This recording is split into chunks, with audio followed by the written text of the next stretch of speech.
क्या सूरज के पिता का किडनैप किसी बड़ी साजिश का हिस्सा है? क्या स्कूल की जमीन बच पाएगी? और क्या ईशा और सूरज का मिलन एक बार फिर अधूरा रह जाएगा? अगर आपको लगता है कि पति ब्रह्मचारी की कहानी अब तक आपके सामने पूरी समझ ली है, तो जरा रुक जाइए, क्योंकि आने वाले एपिसोड में ऐसा धमाकेदार ट्विस्ट आने वाला है जो पूरी कहानी को पलट कर रख देगा।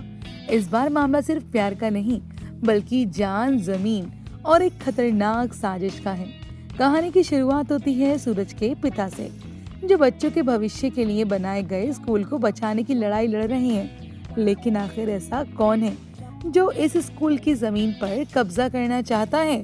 रिपोर्ट्स के मुताबिक एक बिल्डर इस जमीन पर अपनी इमारत बनाना चाहता है, लेकिन सूरज के पिता उसके सामने झुकने से साफ इनकार कर देते हैं।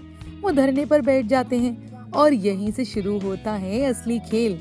कुछ ही देर बाद गुंडे वहां पहुंचते हैं, पहले बेरहमी से मारपीट करते हैं और फिर सबके सामने सूरज के पिता को जबरदस्ती उठाकर ले जाते हैं। जैसे ही सूरज को इस किडनैपिंग की खबर मिलती है, उसका गुस्सा 7वें आसमान पर पहुंच जाता है। लेकिन तभी उसे एक ऐसी सच्चाई पता चलती है जो उसके होश उड़ा देगी। आखिर स्कूल की जमीन के कागजों में किसी विजय बिल्डर का नाम कैसे आ गया? क्या ये सिर्फ एक कानूनी गलती है या फिर इसके पीछे कई साल पुरानी कोई बड़ी साजिश छुपी हुई है? इधर एक और बड़ा ट्विस्ट कहानी का इंतजार कर रहा है। ईशा अपनी आईपीएस ट्रेनिंग के लिए सेंटर पहुंच चुकी हैं। उसे अभी तक इस बात की भनक नहीं थी कि सूरज के पिता की किडनैपिंग हो चुकी है, लेकिन ट्रेनिंग सेंटर में उसकी मुलाकात होती है नई रूममेट श्रेया से। अब सवाल ये है, क्या श्रेया सिर्फ एक नई दोस्त है या फिर उसकी एंट्री के पीछे कोई बड़ा राज छिपा है? रिपोर्ट्स की माने तो श्रेया सूरज की बहुत बड़ी फैन है। ऐसे में सोशल मीडिया पर फैंस पहले से ही कयास लगाने लगे हैं कि श्रेया सूरज और ईशा की जिंदगी में नई परेशानी बनकर तो नहीं आने वाली।